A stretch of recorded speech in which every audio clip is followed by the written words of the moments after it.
یزید کو یہ اطلاع پہنچنی تھی. آپس میں رات کو صحابہ کرام نے مشورہ کیا ہمیں ایک مقام پر نہیں رہنا چاہیے, ہمیں منتشر ہو جانا چاہیے. اور اس کا عمل اس طرح سے ہوا. حضرت عبداللہ ابن عباس رضی اللہ تعالیٰ عنہ آپ عمرے کی نیت کرتے, خانہ کعبہ جاتے, عمرہ کر کے واپس مدینہ منورہ تشریف لاتے, نبی پاک صلی السلام پیش کرتے, قبر انور کی زیارت کرتے, ایک دن قیام کرتے اور اگلے دن پھر عمرہ کی نیت کر کے خانہ کعبہ روانہ ہو جاتے. حضرت امام حسین عالی مقام علیہ السلام اور حضرت عبداللہ ابن زبیر رضی اللہ تعالیٰ عنہ آپ دونوں حضرات نے بھی خانہ کعبہ کا قصد کیا. آپ وہاں سے روانہ ہوئے. آپ خانہ کعبہ پہنچے, خطوط آنے شروع ہوئے. کوفہ سے اس مضمون کے خطوط آتے, اے امام حسین ہم آپ سے بیعت کرنا چاہتے ہیں, ہم یہ چاہتے ہیں کہ آپ کی امامت میں یزید سے جنگ کری جائے, جنگ کی جائے, اور ہم آپ کو اپنا امیر مقرر کرنا چاہتے ہیں, آپ کوفہ تشریف لائیں. ادھر یزید اس کے اندر آگ جلی ہوئی تھی. جب آپ نے انکار کیا اس نے حضرت ولید بن عقبہ رضی اللہ تعالیٰ عنہ کو معزول کر کے مروان کو مدینہ منورہ کا حاکم مقرر کر دیا. جب امام حسین عالی مقام کے پاس کوفہ سے خطوط آئے, آپ نے فرمایا میں کوفہ جانا چاہتا ہوں.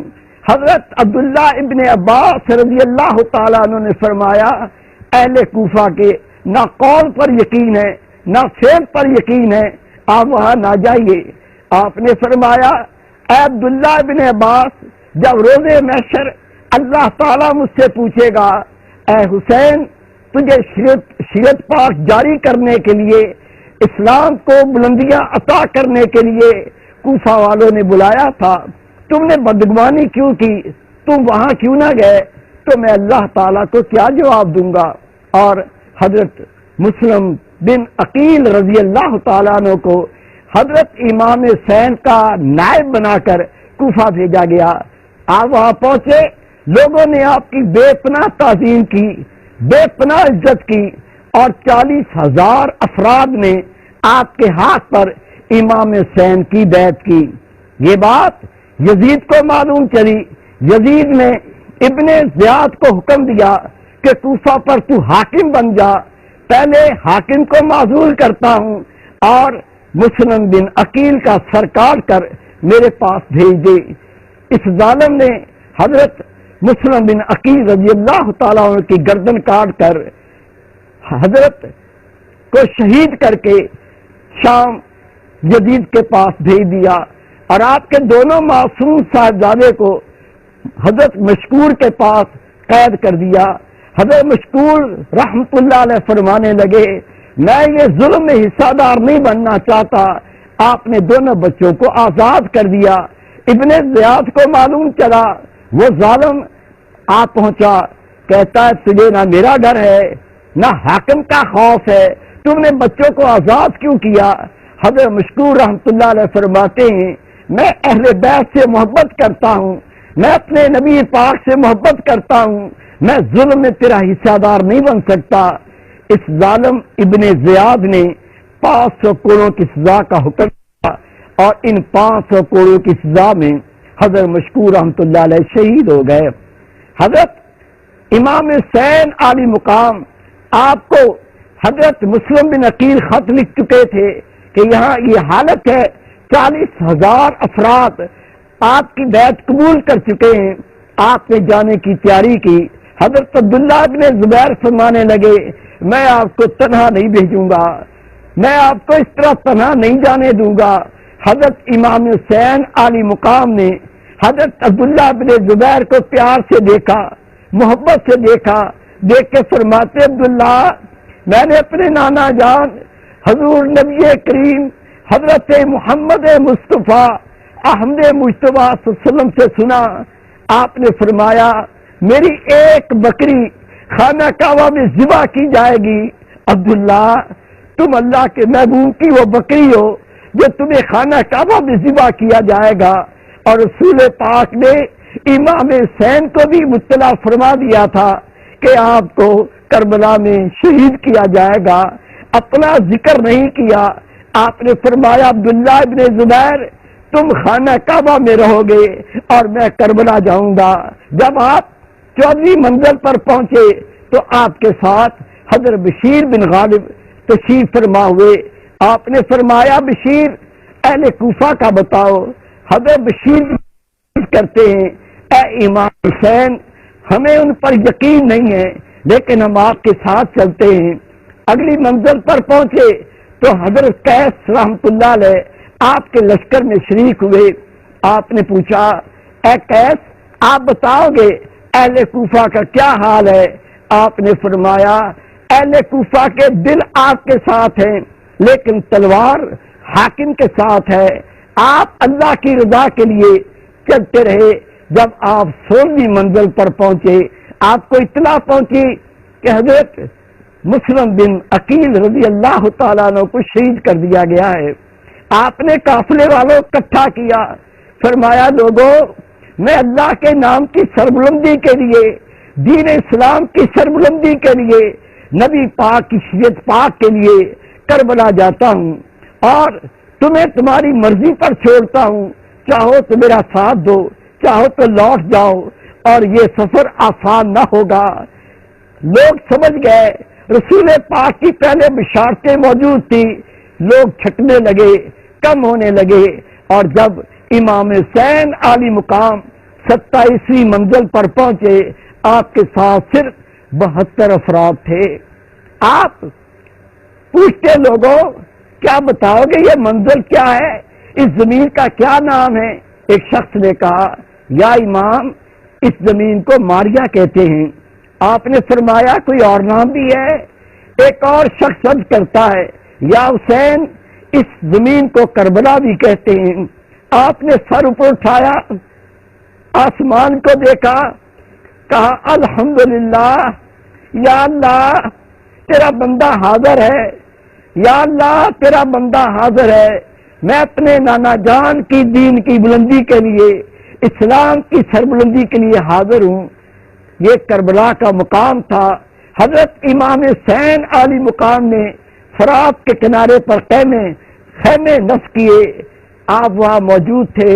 ابن زیاد نے ابن سعد کو بھیجا اور وہ 1000 کا لشکر لے کر آ کے سامنے کھڑا ہوا۔ ابن زیاد نے پیغام بھیجا یا تو یزید کی بیعت کر لو، اگر بیعت نہیں کرتے تو جنگ کے لیے تیار ہو جاؤ۔ آپ نے پیغام کا پرچہ اچھال دیا، فرمایا میں تیری کسی بات کا جواب نہیں دیتا، ظالم کا ماتحت بھی ظالم ہوتا ہے۔ اب یہ وہ واقعات ہیں جو اتنے درد بھرے ہیں، اہل بیت کے ساتھ امام حسین موجود ہیں، آپ کو یہ کہا جا رہا ہے کہ یزید کی بیعت کرو۔ یزید کون تھا؟ فاسق و فاجر۔ یزید کون تھا؟ شرابی۔ یزید کون تھا؟ نبی پاک کے دین کا مذاق اڑانے والا۔ یہاں آپ نے کیا شان دکھائی، سرداد نہ داد دست در دست یزید حقا کہ لا الہ الا حسین۔ آپ نے اپنا سر دینا منظور کیا لیکن یزید کے ہاتھ میں ہاتھ دینا پسند نہ کیا۔ یہ تھا وہ حق جو اللہ کی طرف سے آیا تھا، نبی پاک تک پہنچا تھا، اور اس حق کی رکھوالی کے لیے آج امام حسین عالی مقام ان کے سامنے سینہ سپر تھے۔ آپ نے اس کی بیعت سے انکار کیا، یہاں تک کہ 7 محرم حرام کو آپ پر پانی بند کر دیا گیا۔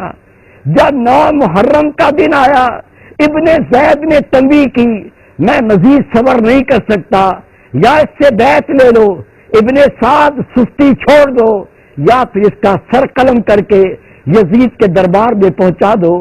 آپ نے مقابلہ کیا، سارا کنبہ شہید کرا دیا، بس ایک مقصد تھا، وہ مقصد اللہ کے دین کی سربلندی اور میرے آقا کی شریعت پاک پر عمل کرنا اور کروانا۔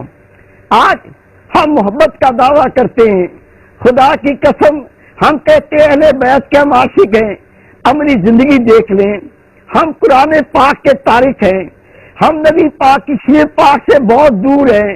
یہ محبت، یہ لفاظیاں کام نہیں آئیں گی.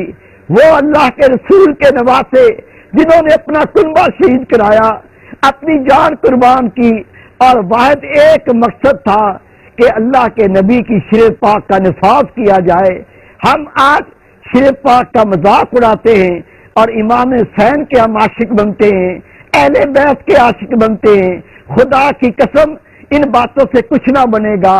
اگر اللہ کے محبوب کے دین سے محبت ہے، اہل بیت سے محبت ہے، تو آپ کا ایک پیغام ہے، حق و باطل کی جنگ جاری رہے گی، ہر دور میں یہ جاری رہے گی. لیکن جب حق کے سامنے باطل آئے، ہمیں سینہ سپر ہو جانا ہے، ہمیں اس کی اطاعت نہیں کرنی ہے. جب تک یہ جذبہ موجود رہے گا، دین اسلام کو اللہ بلندیاں دیتا رہے گا. جب تک یہ جذبہ موجود رہے گا، کفر مقابلہ نہ کر سکے گا. لیکن کیونکہ ہم صرف رسمی رہ گئے، رسم اذاں رہ گئی، روح بلالی نہ رہی، فلسفہ رہ گیا، تلقین غزالی نہ رہی، لوٹے عمل کی طرف، اور عمل بھی وہ جو اخلاص سے ہو، اللہ کی رضا کے لیے ہو. پھر آپ فاتح ہیں. امام حسین سارا کنبہ شہید کرا کے خود بھی شہادت کا جام پیا، لیکن آپ فاتح ہیں. اور یزید آپ کو شہید کر کے بھی شکست کھا گیا. آؤ لوٹو اس پیغام کی طرف، اسلام کی روح کی طرف، کہ آپ کو اللہ امر کر دے، اللہ آپ کو کامیاب کر دے. یہی واقعہ کربلا کی روح ہے. جی بہت بہت شکریہ پروفیسر مقصود الہی نقشبندی صاحب. ناظرین، واقعہ کربلا آپ جو ہے وہ سن رہے تھے، اور بقول شاعر کہ تو نے پوچھی ہے امامت کی حقیقت مجھ سے، حق تجھے میری طرح صاحب اسرار کرے. ہے وہی تیرے زمانے کا امام برحق جو تجھے حاضر و موجود سے بیزار کرے. ایک وقفے کے بعد علامہ امین شہیدی صاحب ہمارے ساتھ موجود ہوں گے، اور علامہ امین شہیدی صاحب سے جو ہے وہ ہم چند ایک سوالات واقعہ کربلا سے متعلق کریں گے اور اس کے جوابات ان سے لیں گے. بہت شکر گزار ہوں میں پروفیسر صاحب آپ کا کہ آپ نے اپنا قیمتی وقت نکالا اور واقعہ کربلا پر جو ہے وہ روشنی ڈالی. بریک کے بعد پروگرام کا سلسلہ جاری رہے گا.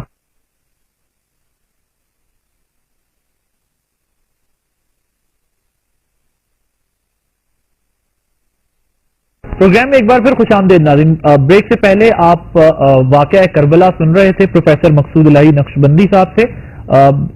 اب ہم بات کریں گے، ہمارے ساتھ اس وقت موجود ہیں علامہ امین شہیدی صاحب، نائب امیر ہیں مجلس وحدت المسلمین کے. میں بہت شکر گزار ہوں آپ کا، آپ نے اپنا قیمتی وقت دیا. اور آج جو ہم پروگرام کر رہے ہیں وہ ذرا روایتی طریقے سے ہٹ کر ہے، اور ظاہر ہے کہ واقعہ کربلا کی اہمیت کے اوپر یہ ہم نے پروگرام آج کا ڈیزائن کیا ہے. ہم سمجھنا یہ چاہ رہے ہیں کہ واقعات